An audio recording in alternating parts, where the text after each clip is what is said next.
When the ground beneath you suddenly gives way, and the earth itself begins to swallow you alive, every instinct you have is a lie. For decades, Hollywood has sold us a nightmare. A deep, bubbling pool of sandy goo, waiting patiently in the jungle or the desert to drag its victims down to a slow, inevitable grave. The classic scene, the frantic thrashing, the desperate plea for help, the final, terrifying image of a single grasping hand sinking below the surface. This terrifying image is one of the most successful pieces of cinematic fiction ever created. It's a compelling horror story, but it is fundamentally, utterly, and dangerously wrong. The truth about quicksand is not a tale of inescapable drowning. It is a lesson in physics and the ultimate power of not panicking. If you ever find yourself waist-deep in that murky, waterlogged soil, the single most important tool for survival is not a rope, not a branch, but the science you are about to learn.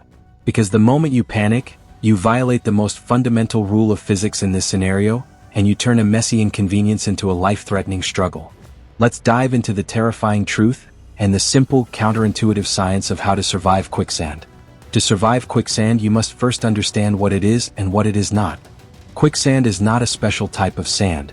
It's an ordinary patch of sand, silt, or clay that has been saturated with an unusual amount of water. This saturation comes from below, an underground spring, a river current, or a tidal surge, and it creates a specific, delicate structure. In normal, dry sand, the grains are packed tight, and friction between them creates a powerful force chain that can support tons of weight. You can walk on it, build on it, and drive over it. But when water saturates that area, the sand grains become suspended. They are no longer touching or grinding against each other. They are floating in a water cushion. This kills the friction. And this is where the physics lesson truly begins. Quicksand is a non-Newtonian fluid. This term is crucial. The oobleck analogy, explain how if you punch oobleck it feels solid, but if you slowly dip your hand it flows like a liquid. Quicksand is the reverse.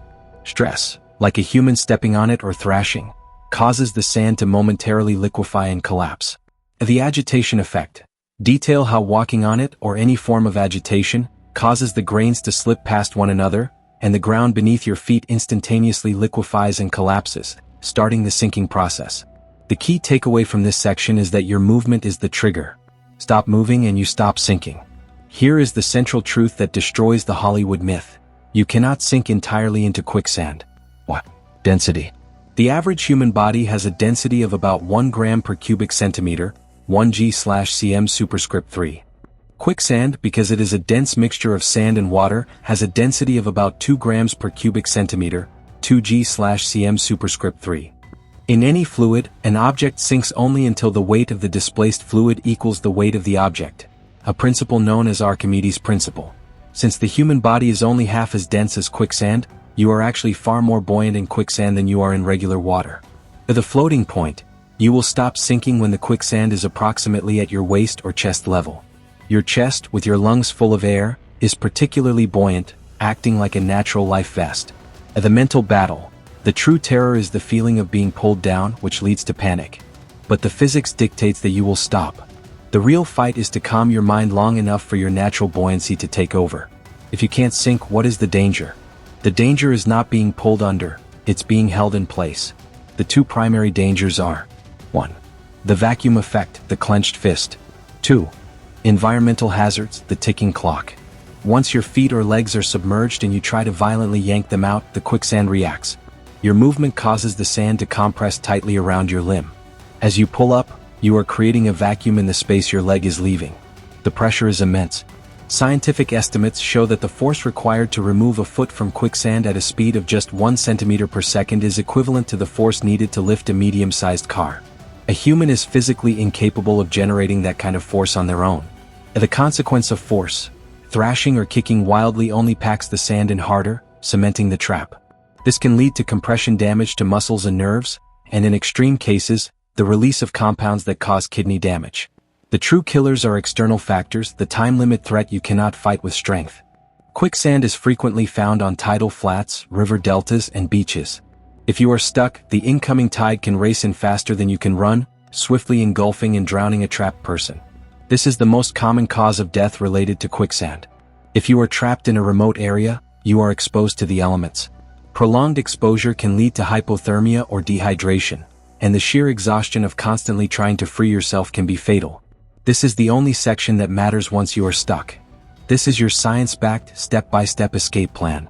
Stop all movement immediately. As soon as you feel yourself sinking, freeze. Your weight has momentarily caused the sand to collapse. Panicking and thrashing will only maintain the liquid state and pull you deeper. Take a deep breath. Deep, slow breaths will help you remain calm and critically increase the air in your lungs, which makes you more buoyant. Step 1. Lighten the load. Jettison anything heavy: backpack, jacket, shoes, and any gear. Shoes are especially problematic because they increase the surface area that the vacuum effect can lock onto. Step 2. Increase surface area and float. Lean back. Slowly and deliberately shift your weight backward, increasing your surface area by spreading your body horizontally. Imagine you are trying to lie down in a swimming pool. This maximizes your buoyancy and you will begin to float. You should float at a safe level. Keep your arms out. Keep your arms spread wide and out of the quicksand, resting them on the surface. They will be your paddles later. Your goal is to get the water back into the sand compressed around your legs, turning the solid trap back into a liquid. A slow, circular motion. Start wiggling your legs slowly, one at a time, in a small, circular or back and forth motion. This gentle movement creates a small space between your leg and the quicksand, allowing the water, which is less dense, to flow downward and mix with the sand, reliquefying it and loosening the grip.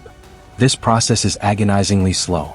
You must be patient. It can take several minutes to free a single foot. Inch by inch, work your leg towards the surface. But once one or both legs are free, you are now floating on the surface of the quicksand. Use your free hands and arms to gently and slowly paddle, like you are doing the backstroke, toward the edge of the solid ground. Do not try to suddenly stand or lunge. Continue to distribute your weight and slowly propel yourself out. When you reach solid ground, pull yourself out slowly. The lesson of Quicksand is the lesson of all great survival stories. The enemy is not the environment. The enemy is your own fear. The moment you stopped struggling, the moment you chose physics over panic, the earth lost its hold on you. You transformed an imaginary death trap into a real-world problem that science could solve. You are denser than water, you are more buoyant than you realize, and with a little knowledge you can always rise to the surface. If this story reminded you that knowledge is the ultimate survival tool, hit that like button and subscribe for more deep dives into the science of survival. Share this with someone who needs to be reminded that the world's scariest monsters are often just misunderstood science.